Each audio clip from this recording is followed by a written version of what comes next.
Hello friends. Rakshabandhan कुछ दिनों के बाद आने वाला है और उसके बाद आएगी जन्माष्टमी। इसी के साथ हमारे घर में खोए की बहुत सारी मिठाइयाँ बनेगी और इधर उधर से आएगी।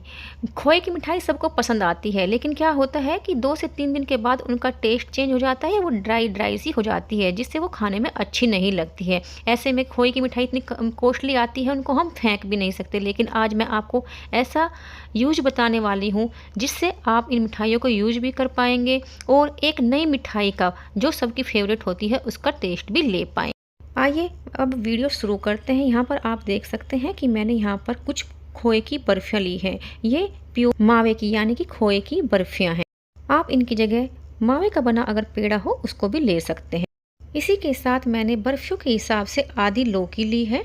कोशिश करें इस रेसिपी को बनाने के लिए आप कच्चियाँ लौकी लें। कच्चियाँ लौकी से क्या होगा कि एक तो रेसिपी भी जल्दी बनेगी और उसका टेस्ट भी अच्छा आएगा। अगर लौकी पक्की है, उसमें काफ़ी सारे बीज हैं या फिर उस सूखी हुई है, तो उससे हो सकता है इस मिठाई का टेस्ट अच्छा ना आए और आपको इसे बनाने में भी काफ़ी टाइम लगेगा। कच्चियाँ लौकी से ये 10 से 15 मिनट में बनकर झटपट तैयार हो जाएगी।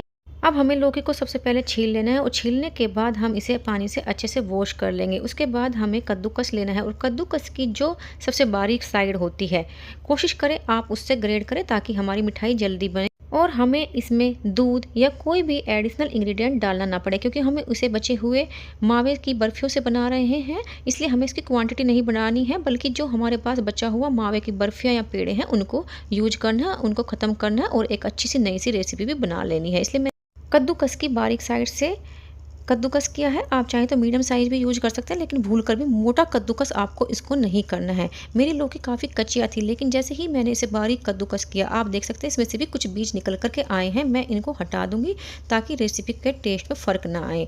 आपको भी इसे इस तरह से हटा देना है। इस तरह से करके मैंने पूरी लौकी को बारीक कद्दूकस कर लिया है। ये रेसिपी जनरली वैसे तो अपने अनुभव से अंदाजे से बनाई जाती है, लेकिन फिर भी मैं एक आपको मेजरमेंट बता देती हूँ ताकि आप अगर पहली बार इस रेसिपी को बना रहे हैं तो आपकी भी रेसिपी परफेक्ट बन सके। इसके लिए मैंने इसे कप में डाल दिया है। ये 3/4 कप के लगभग हमारी कद्दूकस की हुई लौकी हुई है।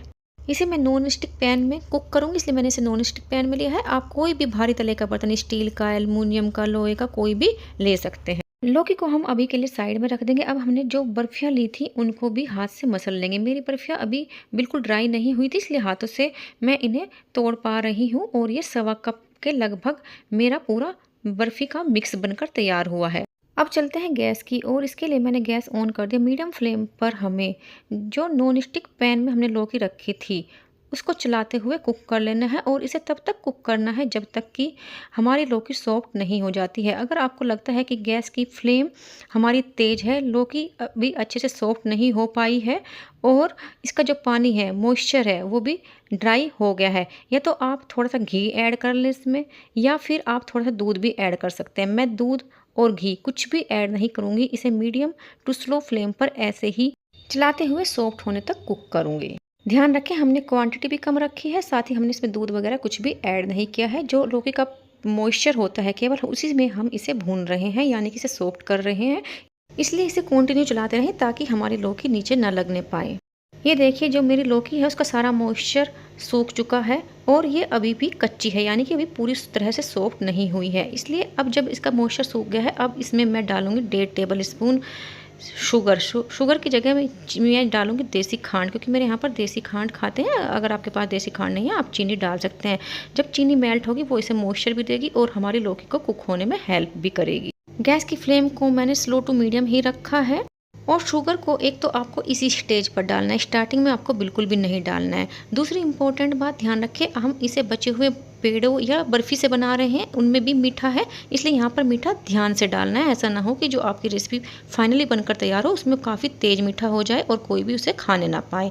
इसलिए ध्यान में रखते हुए ही आपको मीठे की क्वांटिटी यहाँ पर एडजस्ट करनी है। इसी के साथ डालेंगे थोड़ा सा इलायची पाउडर और इन दोनों को अच्छे से मिक्स कर देंगे। इस तरह से कंटिन्यू चलाते हुए मुझे 8 से 10 मिनट हो गए हैं और मेरी लौकी सॉफ्ट हो चुकी है। हल्का सा कच्चापन है, जैसे चावल एक दाने वाला बोलते हैं ना कि एक किनकी का चावल कच्चा है, उस तरह से कच्ची है। बाकी हम अभी मावे के साथ कुक करेंगे उसमें भी ये कुक हो जाएगी। अब जब हमारी लौकी अच्छे से सॉफ्ट हो जाए, इस स्टेज पर हमने जो मावा रखा था क्रम्बल करके, जो बर्फियाँ थी उनको हमने तोड़ करके रखा था, उसको मिक्स कर देंगे। मेरे पास जो बची हुई बर्फ़ियाँ थी उनका मावा ज़्यादा बनकर तैयार हुआ और लौकी मेरे पास थोड़ी सी ही थी, इसलिए मैंने उसको मिक्स करके इस रेसिपी को बनाया है। वैसे अगर प्रॉपर रेशो बताएं तो इसमें 1 कप ग्रेटेड लौकी जाएगी और सवा कप खोया जाएगा। पर जब हम बचे कुचे सामान से कोई रेसिपी बनाते हैं तो उसमें थोड़ा सा रेशो ऊपर नीचे हो जाता है। मेन होता है कि जो हमारी फाइनल रेसिपी बने उसका टेस्ट अच्छा आए और फैमिली मेम्बर्स उसको इंजॉय करें। और मावा जिस चीज़ में डलता है आपको पता ही है कि उसका टेस्ट तो फाइनली अच्छा आता ही है।